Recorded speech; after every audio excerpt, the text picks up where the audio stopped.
Bab 3483. Menghancurkannya menjadi daging cincang. Roar. Seto tiba-tiba meraung, kabut biru keluar dari mulutnya yang terbuka dalam sekejap.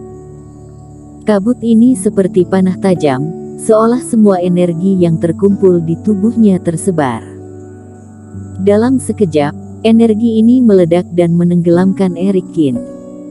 Bau busuk juga masuk ke napas Erik Kin dan membuat dia mengerutkan dahi. Ini adalah kabut racun korosif terkuatku, sampah sepertimu ini mungkin tidak akan bertahan lebih dari 3 tarikan napas. Seto tertawa, melayang di udara, dan hanya menunggu Erik Kin diubah menjadi mayat hidup dengan energinya.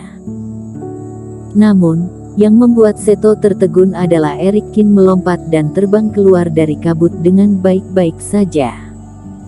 "Kamu, kenapa kamu?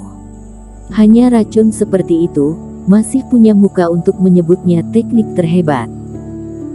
Tapi pantas saja mulutmu sangat bau, kamu memurnikan kabut racun di perutmu, aneh kalau tidak bau. Cari mati." Wajah Seto menyeramkan. Kali ini dia langsung menyerbu ke arah Erik Kin.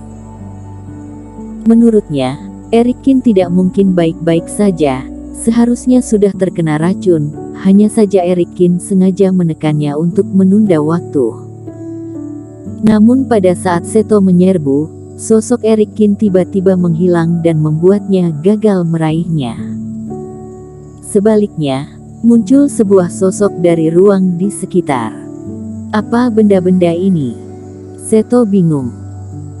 Sosok-sosok ini tingginya lebih dari 3 meter, lebih tinggi darinya setengah badan, kelimanya berbentuk lingkaran, seperti barisan jalur pegunungan, dan menghalanginya dari depan, belakang, kiri, dan kanan.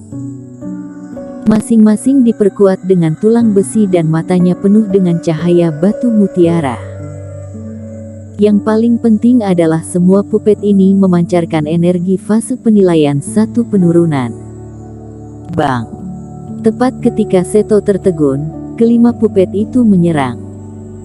Atau dapat dikatakan hanya 1 di antara mereka yang menyerang, karena 4 lainnya hanya membentuk lingkaran. Namun ketika puppet ini memukul, ruang langsung meledak. Langit dan bumi bergetar. Tirai cahaya di sekitar formasi bergetar. Seto meraung, sosoknya seperti layang-layang yang talinya putus, langsung menghantam tanah. Selanjutnya, sosok puppet melintas, jatuh ke tanah lagi dan memukul lagi. Duar-duar-duar. Puppet menyerang, tidak ada situasi indah bunga berguguran, namun sederhana tetapi juga sangat menakutkan. Pukulan demi pukulan. Dalam sekejap, puppet yang indah ini langsung meledak ribuan kali. Ruang terus pecah, Seto terus terpukul, mengguncang formasi di bawah panggung pertandingan berulang kali. Akhirnya dengan suara krak, formasi yang tak terhitung jumlahnya dan panggung pertandingan yang sangat keras, dengan Seto sebagai pusatnya, langsung runtuh 10 meter. Erik Kin mengangkat tangannya, 4 puppet lainnya juga memukul pada saat yang sama. Seto sama sekali tidak sempat melawan dan langsung menjadi daging cincang di lubang yang dalam itu. Ketika melihat pertarungan berakhir, semua orang tiba-tiba hening. Semua kultivator yang menonton tercengang, mereka menatap Erik Kin dan puppet yang mengelilinginya di belakang dengan terkejut. Mereka tidak bisa mempercayai apa yang mereka lihat. Jangan dilihat dari proses saling menyerang, tetapi sebenarnya, pada saat setelah serangan Seto tidak berguna kepada Erik Kin, dia langsung dikepung oleh puppet yang dipanggil Erik Kin. Kemudian dalam sekejap, Seto sudah hancur berkeping-keping. Situasi apa ini? Seto yang cukup terkenal di pertarungan berdarah dan sangat sulit dilawan ternyata dibunuh oleh bocah yang tak dikenal dan tidak tahu benda berharga apa yang digunakan. Ketika semua orang menatap tubuh besar di belakang Erik Kin, banyak orang yang ekspresinya berubah. Keberadaan di belakang Erik Kin jelas tidak sesederhana harta karun langit. Tetapi masing-masing memancarkan energi seperti kultivator dan memiliki anggota tubuh badan dan kepala. Para teman seiman, aku tidak salah lihat kan, ini adalah pupet fase penilaian. Dan itu adalah pupet pertarungan yang sudah lama hilang di daratan Jeushu. Seorang kultivator tersadar, dia tidak tahan untuk melotot dan berseru. Kamu tidak salah lihat, dan aku belum pernah melihat ada pupet sehebat itu yang dapat membunuh kultivator setingkatnya. Semua orang terkejut lagi. Jika Seto dibunuh oleh Eric Kin secepat itu, masih bukan apa-apa. Namun jika mati di tangan pupet, itu cukup membuat mereka terkejut.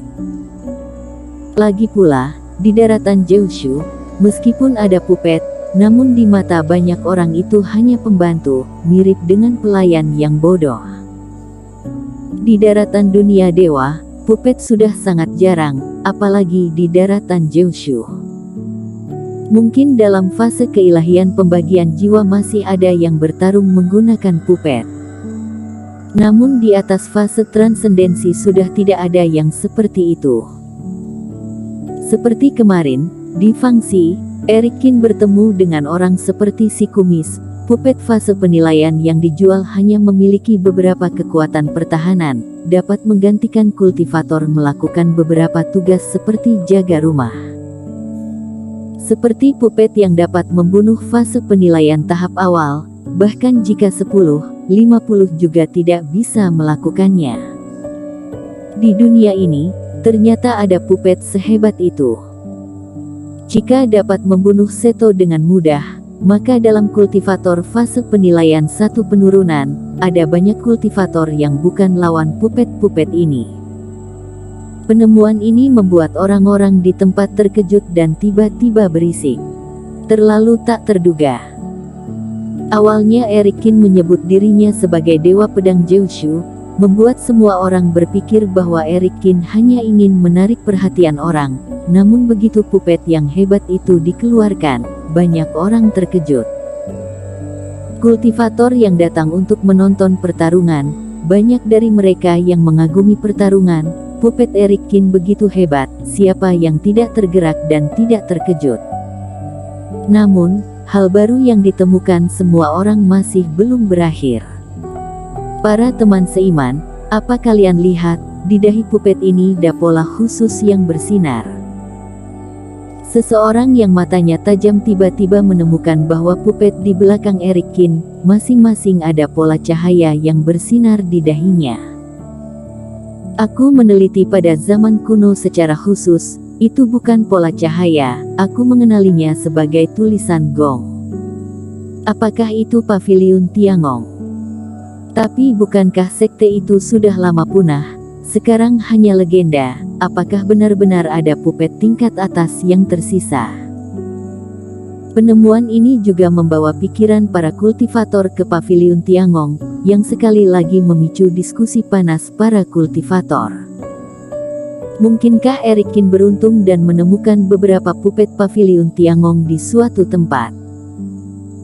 Singkat cerita, Eric Kin memanggil pupet, kemudian membunuh Seto, dan melibatkan Paviliun Tiangong. Informasi-informasi ini muncul bergantian, benar-benar sangat menarik perhatian. Teman seiman, sudah boleh mengumumkan hasilnya kan? Di atas panggung pertandingan, setelah beberapa saat, Eric Kin melihat keluar formasi setelah melihat tidak ada pergerakan. Ronde ini, Dewa Pedang Jeushu menang. Kultivator penanggung jawab Istana Bayangan tersadar dan langsung mengumumkan hasilnya. Eric Kin mengangkat tangannya dan meraih tas penyimpanan Seto. Orang ini penuh dengan racun dan sangat bau, jadi sebelum mengambilnya, Eric Kin membersihkannya menggunakan jurus pemurnian air. Mengenai Seto dibunuh olehnya, Eric Kin sama sekali tidak terkejut. Bersambung.